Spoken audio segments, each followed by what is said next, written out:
అందరికీ స్వాగతం. మనందరం కూడా ఈరోజు వనభోజనాన్ని ఏర్పాటు చేసుకున్నాం. చాలా తక్కువ మంది వచ్చాం.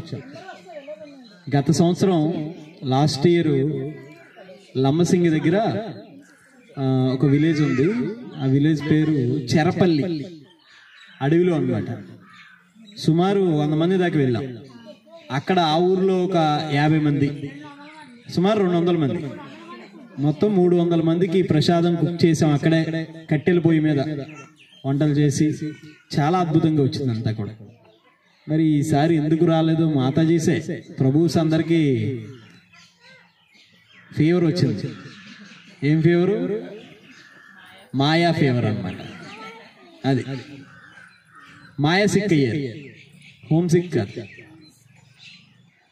సో ప్రభుస్ ఎవరు రాలేదు. అయితే సంవత్సరానికి ఒకసారి ప్రతి ఒక్కరు కూడా వనభోజనాన్ని ఏర్పాటు చేసుకుంటారు, బయట వాళ్ళు కూడా. నిజానికి ఇప్పుడంతా మారిపోయింది కల్చర్ అంతా కూడా. ప్రతి దాంట్లో కూడా ఎంజాయ్మెంట్స్ వెతుక్కుంటున్నారు ప్రతి ఒక్కరు కూడా. బహుశా ఈ ఎంజాయ్మెంట్ ఉండదు ఇక్కడ, అందుకని రాలేదు అనుకుంటున్నాను మన వాళ్ళందరూ, ప్రభుస్ ఎవరు కూడా.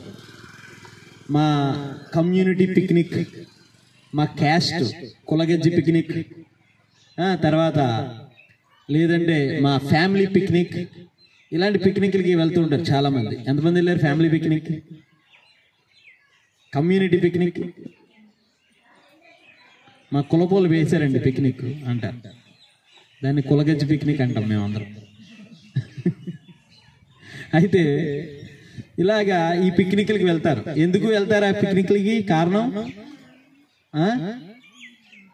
ఎందుకు వెళ్తారండి? ఎంజాయ్మెంట్స్, భౌతికమైన ఎంజాయ్మెంట్.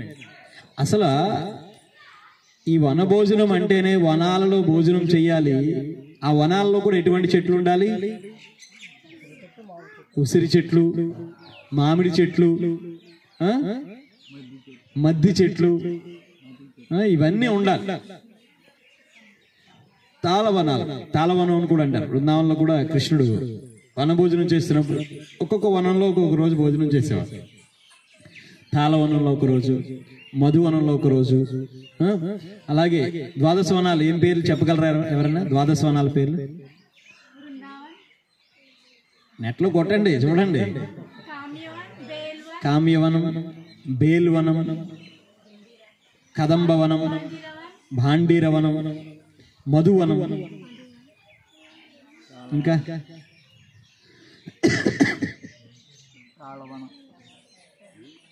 తాళవనం. ఇలా ఒక్కొక్క రోజు ఒక్కొక్క వనంలో భోజనం చేసేవారు.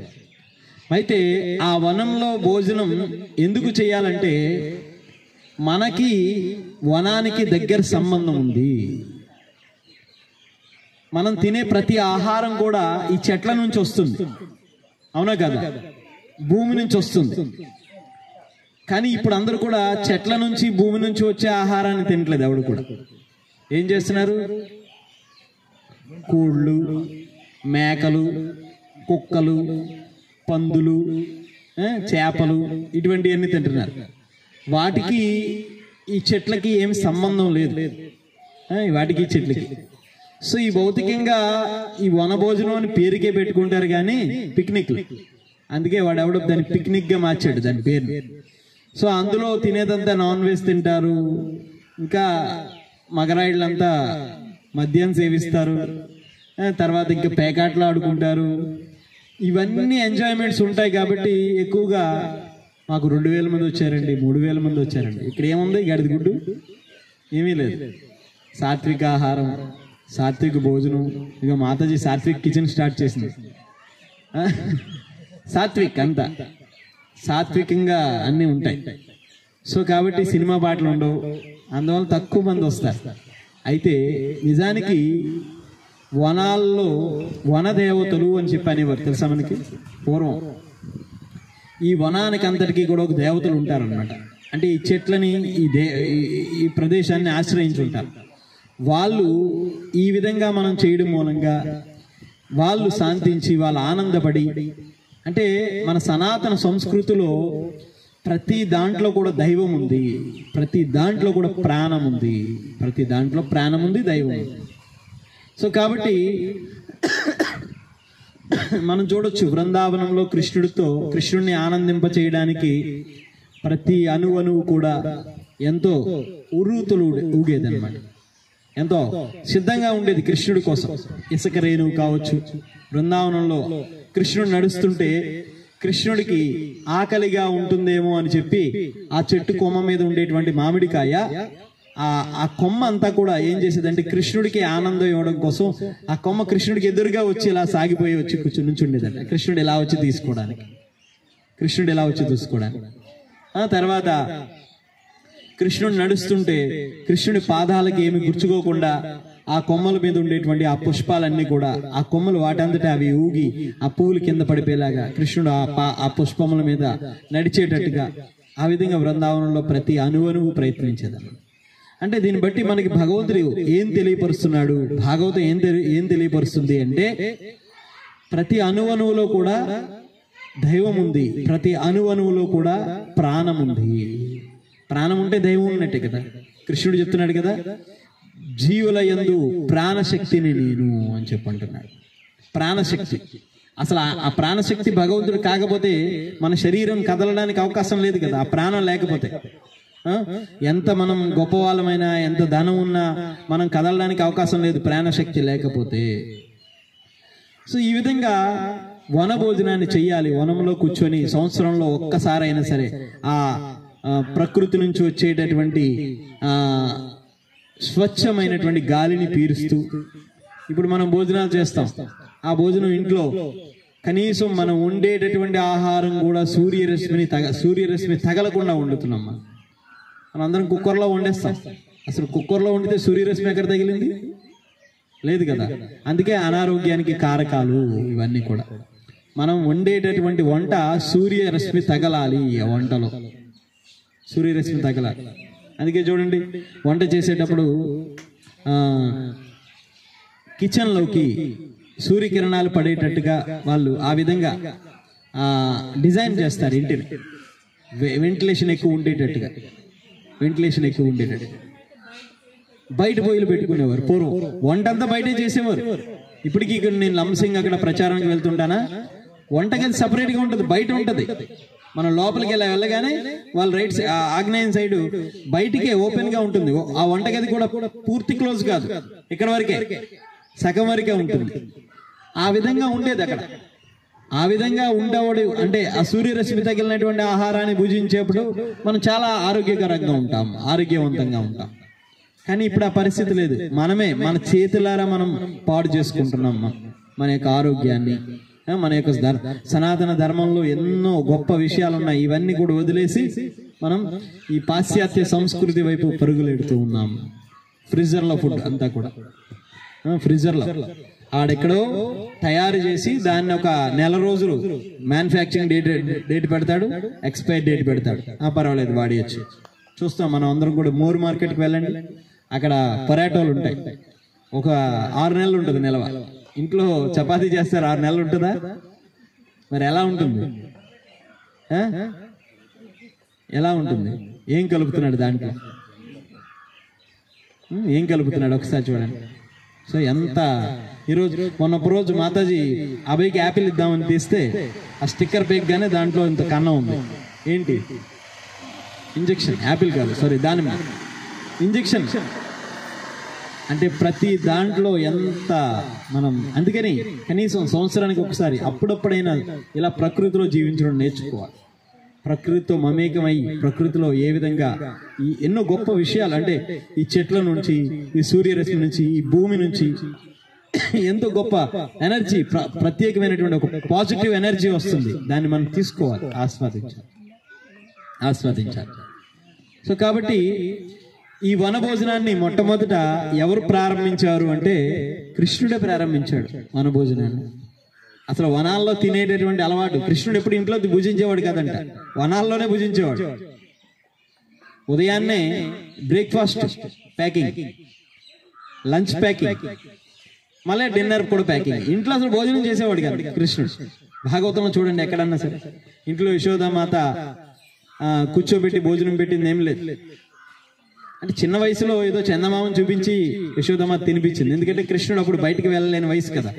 మరి ఒక వయసు ఈ పిల్లల్లాగా ఒక వయసు వచ్చిన తర్వాత కృష్ణుడు ఆ బృందావనంలో యశోదమ్మ అంటే గోకులంలో ఆ దగ్గరలో ఉండేటువంటి వనాల చుట్టూ కృష్ణుడు తిరుగుతూ ఉండేవాడు. చిన్న చిన్న ఆవు పెయ్యల్ని మేపుకుంటూ. అప్పుడు కృష్ణుడికి యశోదమాత అన్ని తినడానికి వస్తువులన్నీ ప్యాక్ చేశారు.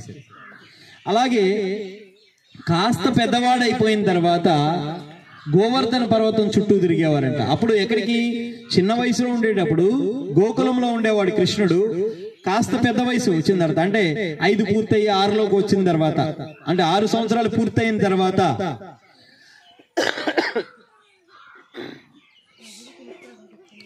6 సంవత్సరాలు పూర్తయిన తర్వాత గోవర్ధన పర్వతానికి వెళ్తున్నాడు. గోవర్ధన పర్వతానికి ఆవుల్ని మేపడానికి వెళ్తున్నాడు కృష్ణుడు. ఏ విధంగా మేపుతున్నాడయ్యా అంటే ఆవులు, కృష్ణుడు ఈ ఆవుల చుట్టూ ఆవుల్ని మేపుకుంటూ ముందుకు నడుస్తూ ఉంటే ఆ ఆవులంతా కూడా కృష్ణుడు చుట్టూ తిరుగుతూ ఉండేయండి. కృష్ణుడు ఇక్కడ నడుస్తుంటే ఇవి చుట్టూ తిరుగుతుంటే ప్రయాణం ఎట్లా సాగుతుంది? ప్రయాణం సాగదు కదా. అంటే ఈ ఆవులన్నీ అనుకుంటున్నాయంట, కృష్ణుడిని చూడకుండా ఒక్క క్షణం కూడా మేము ఉండలేము, ఒక్క క్షణం కూడా మేము ఉండలేము అని చెప్పి కృష్ణుడి ముఖాన్ని చూస్తూ ఉన్నాయంట కృష్ణుడు ముందు నడుస్తుంటే. అందుకని ఈ ఆవుల కోసం కృష్ణుడు ఏం చేసేవాడంటే కొద్దిసేపు ముందు అంటే ఆవులు ఎలా నడుస్తుంటే వెనక్కి నుంచొని నడుస్తూ ఉండేవాడంట. మనం చూడండి గుడికి వెళ్ళి వెనక్కి వస్తూ ఉంటాం కదా, దర్శనం చేసుకుని ఇలా వెనక్కి నడుస్తుంటాం కదా, ఆ విధంగా. తర్వాత కొంత దూరం వెళ్ళిన తర్వాత మధ్యలో ఉండేటువంటి ఆవులకి సాంగత్యాన్ని ఇవ్వడం కోసం మధ్యలోకి వెళ్ళి నుంచి ఉండేవాడు. తర్వాత ఆ చెట్ట చివరి ఆవులేమో అవి మాకిప్పుడు కృష్ణ దర్శనం లభిస్తుందని చెప్పి అనుకుంటూ ఉంటే వాటి కోసం వెనక్కి వెళ్ళేవాడంట. కృష్ణుడు ఆ వెనకాతలుంటే ఈ ముందుండే ఆవులన్నీ మళ్ళా కృష్ణుడు వైపు తిరిగిపోతూ ఉండేయంట. మౌర్య నీకోసం చెప్పన వీడియోలో చూసుకో, రేపు ఛానల్లో వస్తుంది. అయితే ఈ విధంగా కృష్ణుడు ఆ ఆవులకి సాంగత్యాన్ని ఇస్తూ గోవర్ధన పర్వతం దగ్గరికి వెళ్ళేవాడు. సో కృష్ణుడు చిన్నపిల్లవాడు కదా, 6 సంవత్సరాలు పూర్తయి 7వ సంవత్సరమే వచ్చింది.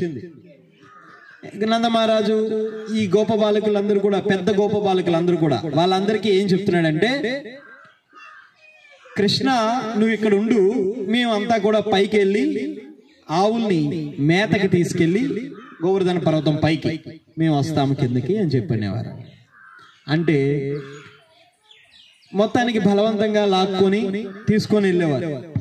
కృష్ణుడు ఖాళీగా ఉన్నాను కదా, మరి ఏం చేయాలి అని చెప్పి తన మురళిని తీసుకొని మురళీగానం చేస్తూ ఉండేవాడు. ఎప్పుడైతే కృష్ణుడు మురళీగానం చేస్తున్నాడో ఈ ఆవులు ఆ పెద్ద పెద్ద గోప బాలకులందరినీ వదిలేసి ఆ కొండ మీద నుంచి వచ్చేసి కృష్ణుడిని మొత్తం చుట్టూ తిప్పి, అంటే కృష్ణుడు చుట్టూ తిరుగుతూ కృష్ణుడి శరీరాన్ని మొత్తం వాటి నాలికతో నాకేసేయంట. మొత్తం నాలికతో. ఈ గోప బాలకులు ఎంత పట్టుకొని ఆపుదామని ప్రయత్నించినా కూడా వాళ్ళని కూడా ఈడ్చుకొని వచ్చేస్తున్నాయి పైనుంచి, వాళ్ళని కూడా ఈడ్చుకొని వచ్చేస్తున్నాయి. ఆ విధంగా కృష్ణుడిని ఒక్క క్షణం కూడా ఉండేలేకపోయి ఆవులన్నీ. అప్పుడు నందమహారాజు అనుకున్నాడు, ఇలా అయితే మనం ఆవుల్ని సాకలేం, ఆవుల్ని మేపలేం, చాలా కష్టం. అప్పుడు నందుడు, ఉపనందుడు ఇలా వీళ్ళందరికీ కూడా చెప్తున్నాడు. తన సోదరుడు, పెద్ద సోదరుడికి, చిన్న సోదరుడికి అందరికి చెప్తున్నాడు, ఇంకా ఈ పూర్తి బాధ్యత మనం చేయలేం. అందుకని మనం ఈ పాలని, వీటి నుంచి సేకరించినటువంటి పాలని బజారుకి పోయి అమ్మేటటువంటి వ్యాపకంలో ఉందాం. ఈ కంప్లీట్ గా ఈ కృష్ణుడికి ఈ ఆవులన్నీ అప్పచెప్పేద్దామని చెప్పి కృష్ణుడికి ఆవులన్నీ అప్పచెప్పేవారు. మరి కృష్ణుడికి ఇప్పుడు చాలా పెద్ద బాధ్యత అయిపోయింది. ఈ పెద్ద బాధ్యత కోసం, ఈ పెద్ద బాధ్యత అంటే అప్పుడప్పుడు చూస్తుంటాం మన తల్లులు, పిల్లలు కాస్త కష్టపడిపోతే చాలు, నాన్న ఏం తింటావు, కాస్త వేడివేడి పొక్కుడి అయినా జీడిపప్పు తింటావా, ఈ విధంగా వాడు కాస్త కష్టపడితే చాలు వీళ్ళకి ఎక్కడ లేని ఆయన చెట్టెక్కించేస్తాడు. ఇది ఈ విధంగా ఉంటుంది. యశోదామాతకు కూడా అంతే. కృష్ణుడు నడుస్తూ ఉంటాడు, దారిలో నడుస్తూ ఉంటే ఇంటి బయటికి వెళ్ళగానే ఆకలేస్తే కృష్ణుడికి ఏం తింటాడు అని చెప్పి ఇంటి బయటికి వెళ్ళగానే ఒక బాక్స్, దారిలో నడుస్తుంటే ఆకలేస్తే ఏం తింటాడు మరొక బాక్స్, మళ్ళా వనంలోకి వెళ్తాడు, వనంలో కూర్చునేటప్పుడు ఉదయాస్తమాన సమయం అవుతుంది, అప్పుడేం తింటాడు అని అప్పుడొక బాక్స్, మధ్యాహ్నానికి, సాయంత్రానికి, మళ్ళా సాయంత్రం దారిలో వస్తున్నందుకు, ఈ విధంగా అన్ని సిద్ధం చేశారు. అన్ని సిద్ధం చేసి కృష్ణుడు తింటున్నప్పుడు ఒకవేళ తింటున్నటువంటి వస్తువు పడిపోతే మరి ఏం తింటాడు, మరలా ఇంకోటి కావాలి కదా అని చెప్పి ఇంకోటి రెడీ చేశారు. కృష్ణుడు చేతిలోంచి ఎవరైనా గోపబాలుని లాక్కుంటే మరి కృష్ణుడికి ఏం కావాలి, పెట్టాలి కదా, మరి కృష్ణుడు ఏం తింటాడు అని చెప్పి వాడి కోసం మళ్ళీ ఇంకొకటి. ఈ విధంగా తినడానికి ఎన్ని రకాల పదార్థాలు యశోదామాత.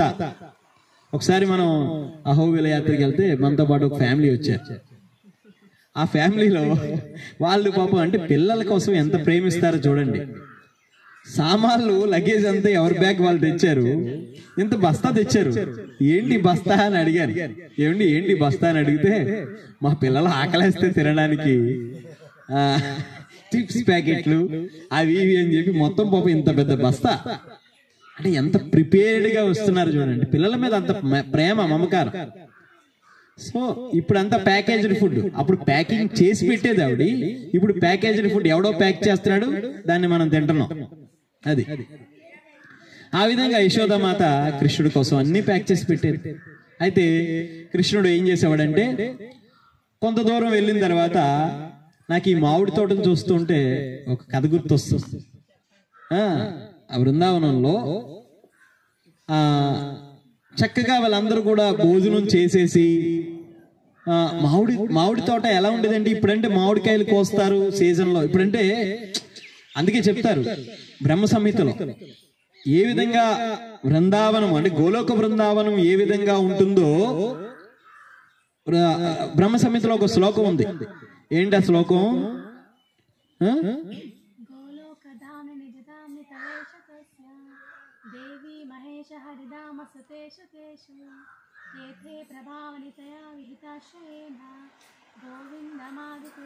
తమహం భజామి. ఇంకా ఇంకొక శ్లోకం కూడా ఉంది.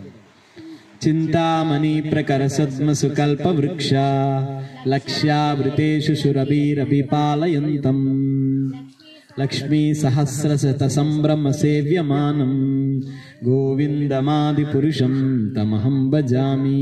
అంటే ఏ విధంగా ఉంది అంటే గోలోక బృందావనము ఏ విధంగా ఉంది అంటే నేలంతా కూడా మనం ఇక్కడ మట్టితో చూస్తున్నాం, కానీ ఈ బృందావనంలో నేలంతా కూడా వజ్రపు మాటు వేసింది. చింతామణి ప్రకర్షత్మసు కల్ప వృక్ష, చింతామణి వజ్రములతో నిండిపోయింది బృందావనం అంతా కూడా. అక్కడ ఉండేటువంటి వనాల్లో ఉండేటువంటి చెట్లన్నీ ప్రతి చెట్టు కూడా కల్పవృక్షమే, కల్పవృక్షమే. మనకి ఇక్కడ ఈ మామిడి తోట కదా ఇది, ఈ మామిడి తోటలో మామిడికాయలు సీజన్ లో వస్తాయి. అంటే రేపు బహుశా ఉగాది తర్వాత నుంచి వస్తాయి, ఉగాది తర్వాత నుంచి వస్తాయి. కానీ ఈ బృందావనంలో మామిడి చెట్లు అలా లేవు. 365 రోజులు మామిడి పళ్ళే కాస్తున్నాయంట. 365 రోజులు మనం చూస్తున్నాం మామిడి చెట్టుకి మామిడికాయే కాస్తుంది, కానీ ఈ బృందావనంలో మామిడి చెట్టుకి సీతాఫలం కూడా కాస్తుందంట. సీతాఫలం కూడా కాస్తుందంట. అంటే కృష్ణుడు ఏ సమయంలో ఏమి తింటాడో తెలియదని చెప్పి ఆ చెట్లు ఆ సమయంలో అన్ని ఇస్తూ ఉండేయండి, ఆ సమయంలో అన్ని ఇస్తూ ఉండేయండి. సో కృష్ణుడు వీళ్ళందరూ కూడా కలిసి మామిడి తోట చూడగానే అది గుర్తొచ్చింది. చక్కగా కడుపు నిండా మధ్యాహ్నం భోజనం చేసిన తర్వాత ఈ ఆవులు వదిలేశారు. ఆవులు వనాల్లో మేత మేస్తున్నాయి. ఆ కొన్ని ఆవులు వచ్చి బృందావనంలో ఆ యమునకి వెళ్ళి యమునలో నీరు తాగుతున్నాయి. చక్కగా ఇవన్నీ చేస్తుంటే కృష్ణుడు బలరాముడు స్నేహితులందరూ కలిసి కడుపు నిండా భుజం చేసిన తర్వాత ఏమొస్తుంది? కడుపు నిండా భుజం చేసిన తర్వాత నిద్ర వస్తుంది. వీళ్ళు నిద్రపోతున్నప్పుడు ఏం చేస్తున్నారంటే ఇలా పడుకున్నారు. ఇలా పడుకున్నప్పుడు పైన చెట్టుకున్నటువంటి మామిడికాయలు ఏ విధంగా ఉన్నాయంటే మామిడికాయ కొయ్యకుండానే మనం చూడండి, బాగా దోరగా ముగ్గినటువంటి మామిడికాయ వాసన ఎంత బాగుంటుంది. ఆ వాసన అంటే కాయ తెంపకుండానే అక్కడే చెట్టుకి ముగ్గినటువంటి కాయలు, ఆ పసుపు రంగులో ఉండేటువంటి కాయలు కనిపిస్తున్నాయి. వీళ్ళకి కనిపిస్తుంటే ఈ కాయలన్నిటినీ కూడా మనం నిద్ర లేచిన తర్వాత ఇవన్నీ కూడా కూర్చొని భుజిద్దాం అని చెప్పి అనుకున్నారంట. భుజిద్దాం అనుకునే సమయానికి ఎప్పుడైతే గోపబాలుడి యొక్క హృదయంలో ఆ భావన కలిగిందో, అంటే చూడండి, ఒకటి గుర్తుంచుకోండి, మనం అనుకోవచ్చు, ఏంటి నాకే ఎందుకు కష్టాలు వస్తున్నాయి, నేను భక్తి చేస్తున్నాను కదా, నాకెందుకు కష్టాలు వస్తున్నాయి, రాకూడదు కదా, ఏ భక్తి చేయనివాడు అన్ని గడ్డి తినేవాడు ఆనందంగా ఉంటున్నాడు కదా, నేనెందుకు ఆనందంగా ఉండట్లేదు. ఈ భౌతిక జగత్తులో రాగద్వేష విముక్తేస్తు విషయ ఇంద్రియైస్మరణ అంటే భగవద్గీతలో చెప్తున్నారు. ఇప్పుడు ఇది బహుశా 5వ అధ్యాయం, 2వ అధ్యాయంలో చిట్ట చివరి శ్లోకం, 72 శ్లోకాలు, 72వ శ్లోకం. అందులో ఏం చెప్తాడంటే కృష్ణుడు, ఈ భౌతిక జగత్తులో ఏవి కూడా శాశ్వతం కాదు. రాగము, ద్వేషము, కోపము, ప్రేమ, అలాగే జాలి, కరుణ, కష్టము, నష్టము, పాపము, పుణ్యము, ద్వంద్వాలు, రాగద్వేష విముక్తేస్తు విషయ ఇంద్రియైస్మర. అంటే ఈ జగత్తులో ఉండేటువంటి రాగము, ద్వేషం, అంటే ఈ ద్వంద్వాలతో కూడుకున్నటువంటిది ఈ జగత్ అంతా కూడా. ఇక్కడ ఏవి కూడా శాశ్వతంగా ఉండవు. కానీ మనం ఇది గుర్తించకుండా నాకే కష్టాలు వచ్చేస్తున్నాయి. మనం చేసుకున్నటువంటి కర్మల బట్టి ఈ కష్టాలు ఒకటి ముందు వస్తుంది, ఒకటి వెనక వస్తుంది, అంతే. మనం చేసుకున్నటువంటి స్థాయిని బట్టి ఆ విధంగా మనం ఇది గమనించకుండా నాకే కష్టాలు వస్తున్నాయి. ఇక్కడి నుంచి వెళ్ళిపోయినా మరొక చోట కూడా ఆ కష్టం వస్తుంది, రాకుండా ఉండదు. కష్టం ఖచ్చితంగా వస్తుంది. అయితే మన యొక్క, అంటే భక్తుడి యొక్క స్థితి ఏ విధంగా ఉంటుందో ఇక్కడ నేను చెప్తున్నా. భక్తుడు స్వతహాగా నాకు ఇది కావాలి అని కోరుకోవాల్సిన పని లేదంట. అందుకే చెప్తారు, అన్ని దేవతారాధన కృష్ణుడు ఒప్పుకోలే. ఎందుకు ఒప్పుకోలేదంటే, అన్ని దేవతల్ని ఎందుకు పూజిస్తారంటే వారి యొక్క భౌతికమైనటువంటి కోరికలు నెరవేర్చుకోవడానికి అన్ని దేవతలను పూజిస్తారు.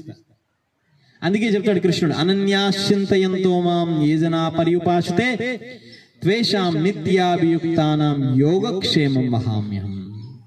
అన్ని చింతల్ని వదిలిపెట్టి మనం ఇప్పుడు సంగమేశ్వర స్వామికి అభిషేకం చేసాం. ఎందుకు అభిషేకం చేసాం? మీరందరూ ఏం కోరుకున్నారు? ఇంకా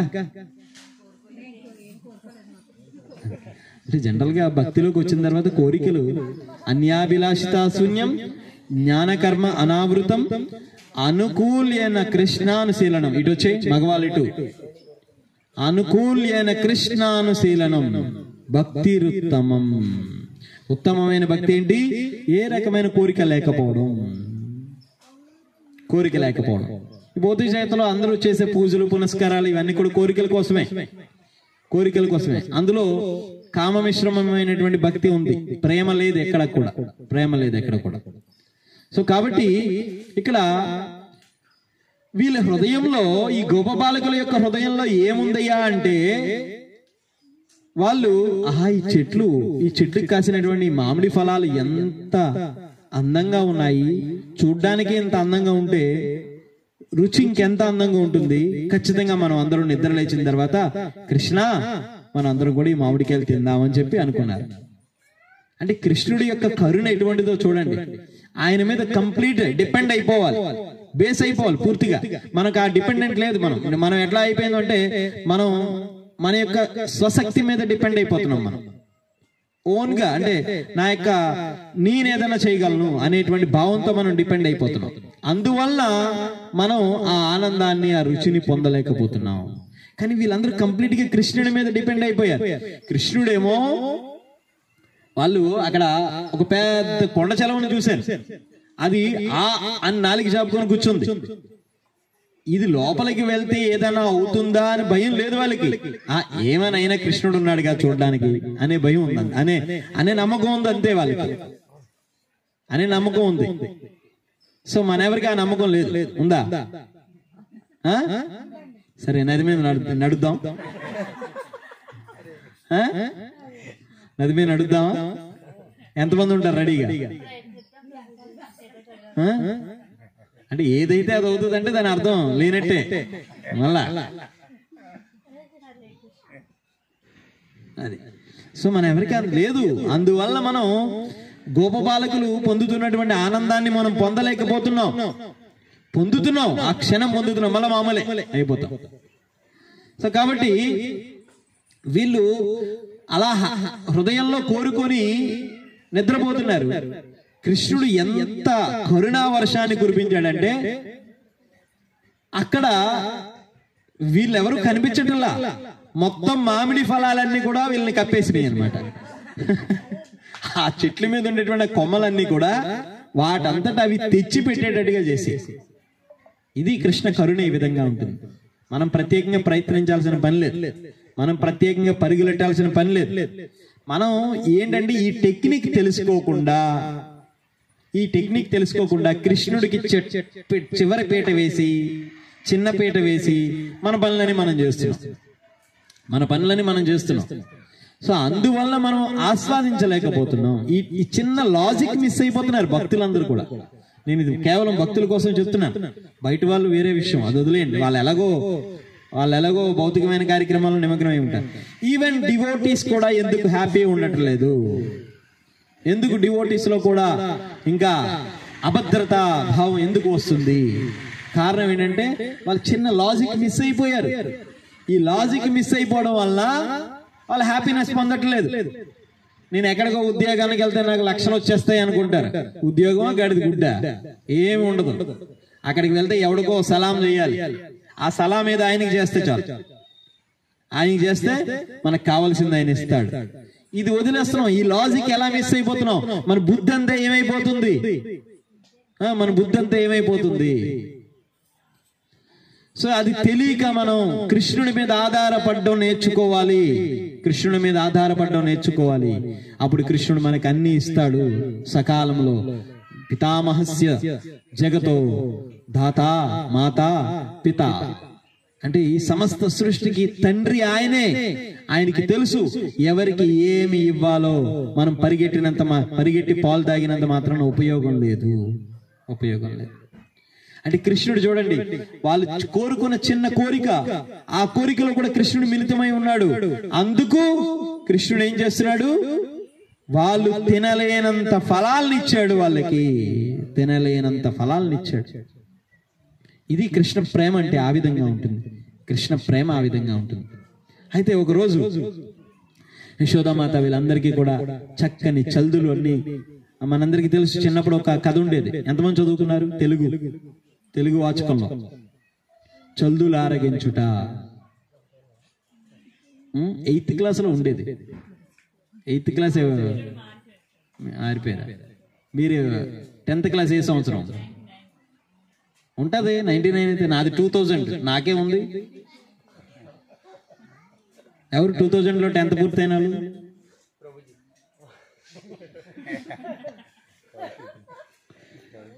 ఆ 8th క్లాస్లో ఉండేది తెలుగు వాచకంలో చల్దులు ఆరగించుట అనే ఒక అద్భుతమైన భాగవతంలో కథ అనమాట.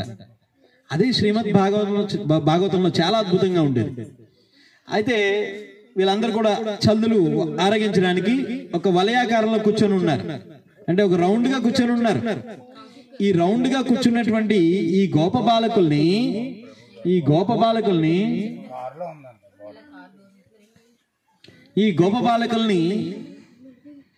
ఎవరు చూశారంటే పైనుంచి ఒక బ్రహ్మగారు చూస్తున్నారు. అంటే బ్రహ్మగారులు అంటే ఒక బ్రహ్మ అని ఎందుకన్నానంటే చాలా మంది బ్రహ్మలు ఉన్నారు కదా, చాలా మంది బ్రహ్మలు ఉన్నారు. ఒక లోకంలో బ్రహ్మకి 4 తలలు ఉన్నాయి, మరొక లోకంలో 5 తలలు ఉన్నాయి. ఒక లోకంలో ఒక తలే ఉంది, మరొక లోకంలో అంటే ఆ బ్రహ్మాండం యొక్క స్థాయిని బట్టి బ్రహ్మకు ఒక తల యాడ్ అవుతుంది అన్నమాట. 1000 తలలు కలిగినటువంటి బ్రహ్మ కూడా ఉన్నాడు. 1000 తలలు కలిగినటువంటి బ్రహ్మ. ఇలా అనంతమైనటువంటి బ్రహ్మాండాలలో అనేకమైనటువంటి బ్రహ్మలు ఉన్నారు. ఇందులో చతుర్ముఖ బ్రహ్మ ఏం చేశాడంటే ఆకాశం నుంచి ఆయన యొక్క అంశవాహనం చూస్తున్నాడు. చూస్తుంటే ఏ విధంగా ఉందంటే, కృష్ణుడు మధ్యలో కూర్చొని ఉన్నాడు. చుట్టూ ఏ విధంగా కనిపిస్తుందంటే, ఈ గోపబాలకులందరూ కూడా ఒక కమల పుష్పము, నీటిలో ఉండాల్సినటువంటి కమల పుష్పము భూమి మీదకి ఎందుకు వచ్చింది? బ్రహ్మగారు ఎక్కడ కూర్చుంటారు? కమల పుష్పం మీద కూర్చుంటాడు. ఈ సృష్టిలో ఆయన కూర్చునే కమల పుష్పం కన్నా మరొక పుష్పం ఏది గొప్పది లేదు. అలాంటిది నేను కూర్చునే కమల పుష్పము కన్నా గొప్పగా ఉంది. ఇది ఎక్కడది? భూమి మీద. నా సృష్టిలో ఎక్కడి నుంచి వచ్చింది ఇది? నా సృష్టిలో ఎక్కడి నుంచి వచ్చింది ఈ పుష్పం?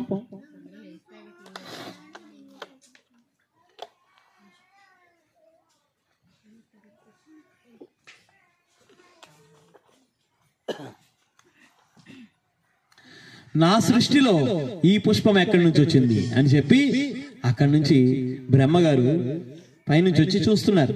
చూస్తుంటే దగ్గరికి వచ్చేటప్పటికి ఆ పుష్పం ఎలా ఉందంటే, మధ్యలో తుడుము ఉంటుంది కదా, ఈ తుడుము చుట్టూ రేకులు ఉంటాయి కదా, ఈ రేకులు కదులుతున్నాయంట. ఏంటి ఎంత చక్కగా? వాడికి అది ఇచ్చేయండి అమ్మా.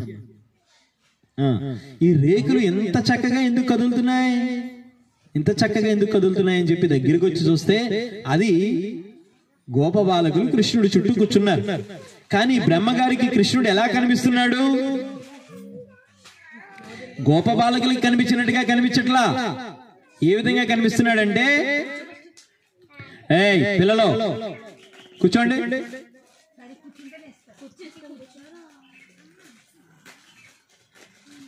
అందరికి ఒకటి ఇచ్చేయండి అమ్మా.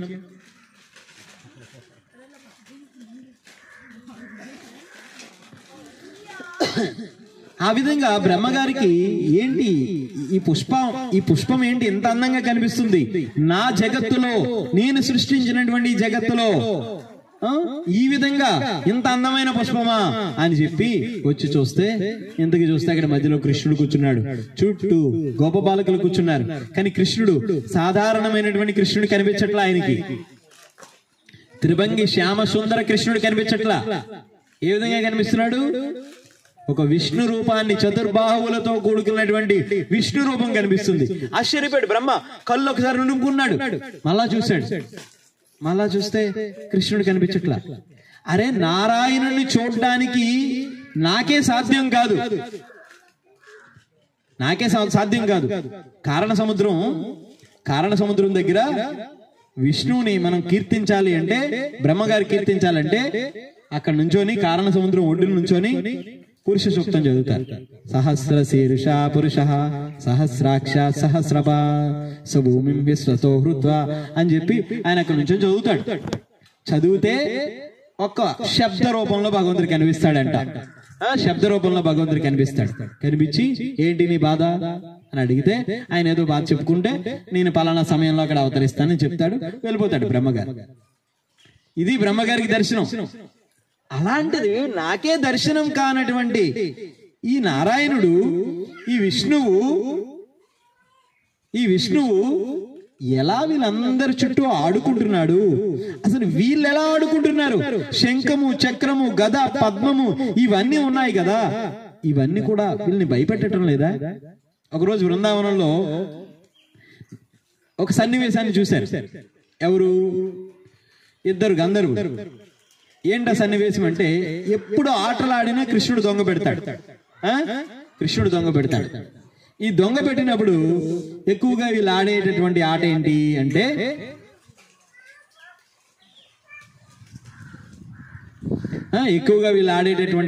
ఒంగుళ్ళు దూకుళ్ళు. కృష్ణుడు దొంగ పెడతాడు. కృష్ణుడి మీద నుంచి దూకుదానికి ప్రయత్నం చేస్తూ ఉంటారు. ఏ విధంగా దూకుతున్నారయ్యా అంటే, గోపబాలకులు చాలా ఈజీగా దూకేస్తున్నారు కృష్ణుడి మీదకి, చాలా ఈజీగా దూకేస్తుంటే ఈ గోపబాలకుల వేషంలో ఈ గంధర్వులు కూడా వచ్చేసి కృష్ణుడి మీదకి దూకుదామని చెప్పి ప్రయత్నం చేస్తుంటే, కొంత దూరం వెళ్ళి ముందుకు రాగానే కృష్ణుడిని చూడగానే నారాయణుడు కనిపిస్తున్నాడు. నారాయణుడు ఒంగున్నట్టుగా కనిపిస్తున్నాడు. ఆయన చేతిలో శంఖము, చక్రము కనిపిస్తుంది. దూకలేకపోయారు, మళ్ళా వెనక్కి వెళ్ళిపోయారు. ఇలా కాదని చెప్పి మళ్ళా ఇంకాస్త దూరం వెళ్ళి మళ్ళా దూకడానికి ప్రయత్నం చేశారు. మళ్ళా దగ్గరికి వచ్చినప్పటికి సడన్ బ్రేక్ పడిపోతుంది. ఎదురుగా అమ్మో ఈ సుదర్శన చక్రం నన్ను ఎక్కడ చంపేస్తుందో భయం వేస్తుందని చెప్పి మళ్ళా దూరంగా వెళ్తున్నారు. ఈసారి ఇలా కాదు, ఇంకాస్త దూరం నుంచి ఇంకా వేగం నుంచి కళ్ళు మూసుకొని దూకేద్దాం అనుకున్నారు. మళ్ళా ఇంకాస్త దూరం నుంచి వెళ్ళగానే అంతే చెప్తారు కదా, అంతర్బహిష్ట నారాయణ అంటారు. లోపల బయట అంతా ఆయనే కదా ఉన్నాడు. ఆయన ఇక్కడ అక్కడ నేను లేదు. ఎక్కడున్నాడు భగవంతుడు? భగవంతుడు లోపల ఉన్నాడు, మన లోపల ఉన్నాడు, బయట ఉన్నాడు, అక్కడ ఉన్నాడు, ఇక్కడ ఉన్నాడు. హిరణ్యకశిపుడు అడిగాడు, ఎక్కడ ఉన్నాడు రా నీ హరి అంటే ఎక్కడ లేడు అని అడిగాడు. ఎక్కడ లేడు అని అడిగాడు. అందుకే మనం చేసే ప్రతి పని భగవంతుడు గమనిస్తూ ఉంటాడు. అందుకని మీరు కళ్ళు మూసుకొని దూకుదామని ఎంత ప్రయత్నం చేసినా మళ్ళా వచ్చినడికి సడన్ బ్రేక్ పడిపోయారు. అంతే, సడన్ బ్రేక్ పడిపోయారు. ఈ విధంగా బృందావనంలో గోపబాలకులకి మాత్రమే ఆయన యొక్క ద్విబాహు రూపం కనిపించింది. మనందరికీ తెలుసు విరాట్ రూపంలో అంటే భగవంతుడి యొక్క ఏమంటారు, భగవంతుని యొక్క విశ్వరూప దర్శనంలో అనంతమైనటువంటి విశ్వరూపాన్ని దర్శనం చేసుకున్న తర్వాత అనంతమైనటువంటి విశ్వరూపాన్ని అర్జునుడు దర్శనం చేసుకున్న తర్వాత ఏమని చెప్తున్నాడు?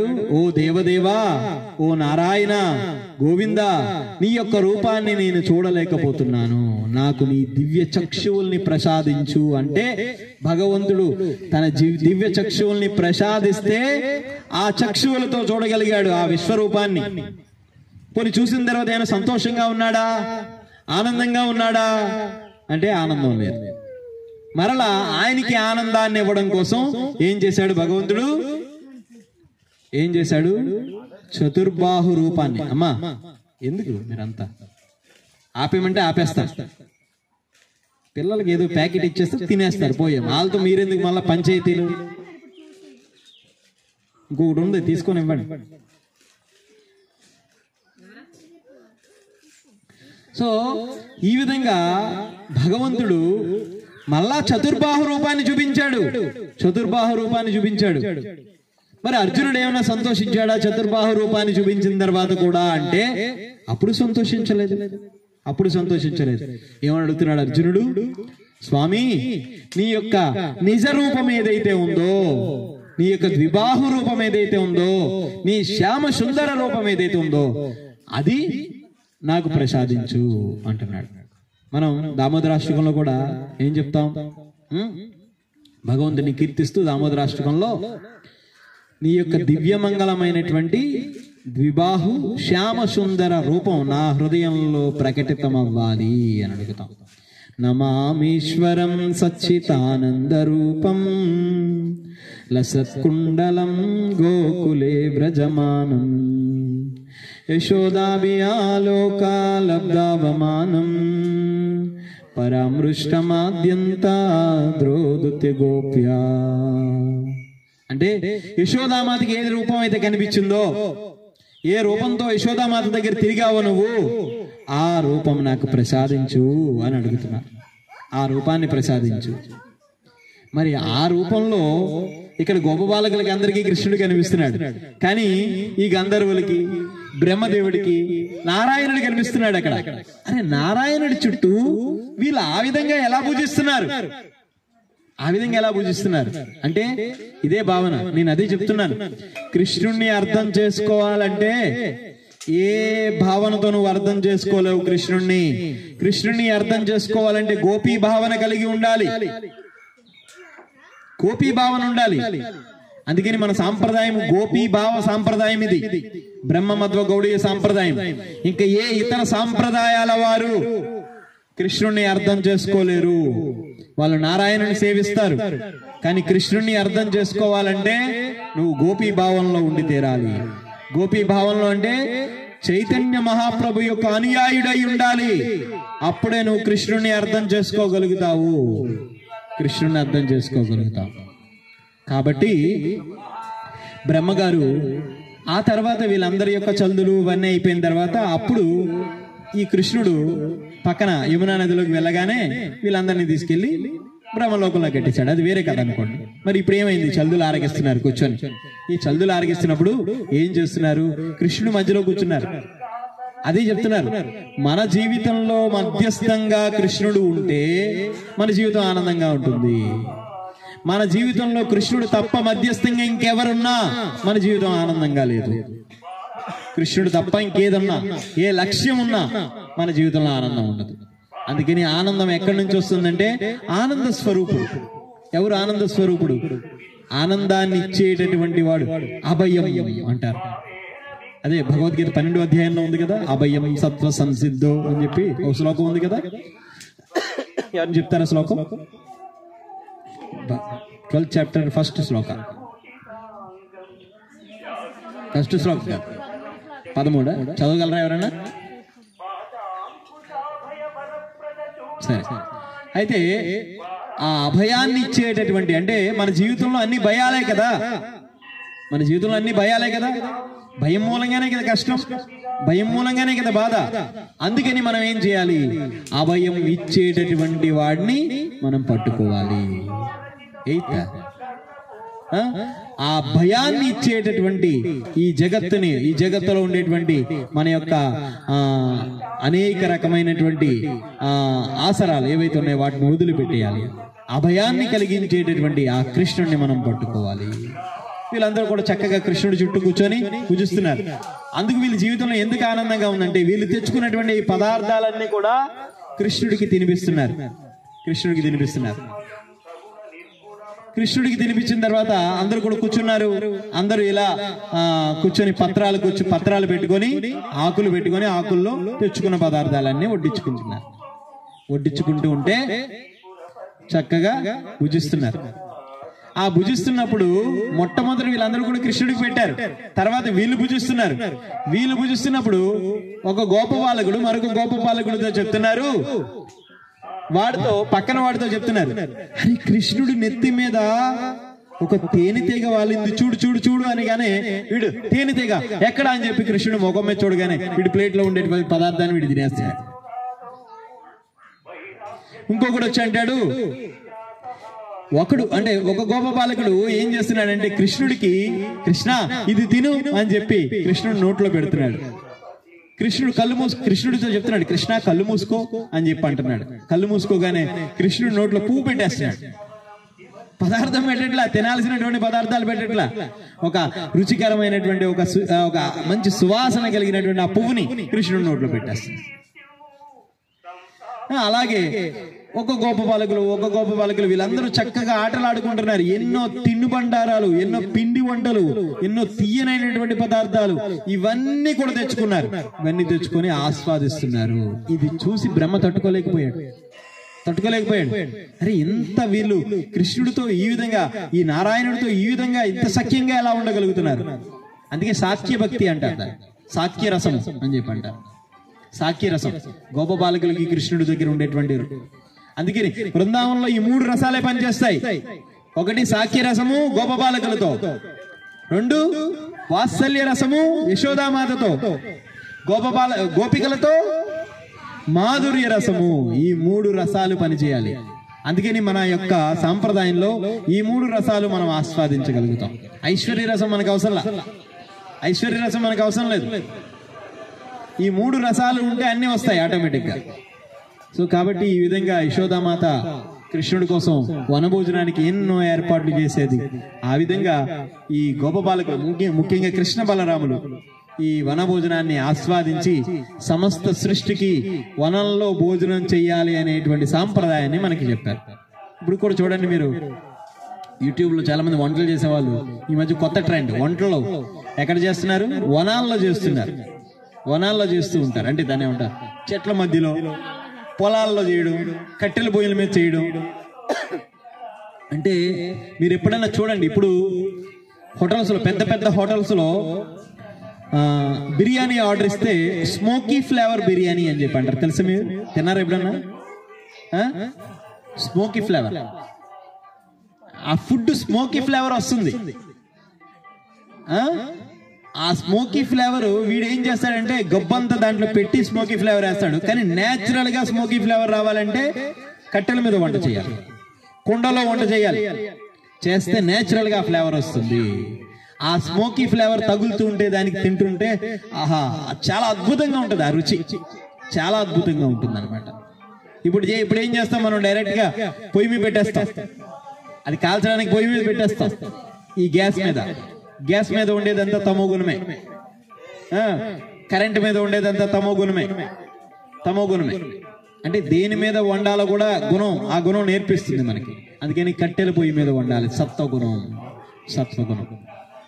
అప్పుడప్పుడు ట్రై చేయాలి మనం, కనీసం ఎప్పుడో ఒకసారి, నెలకు ఒకసారి, లేదంటే వారానికి ఒకసారి ఆ కట్టెల పొయ్యిల మీద, బొగ్గుల పొయ్యిల మీద, వాటి మీద వండుతూ ఉంటే ఆ రుచిని మనం ఆస్వాదించగలుగుతాము. హరే కృష్ణ.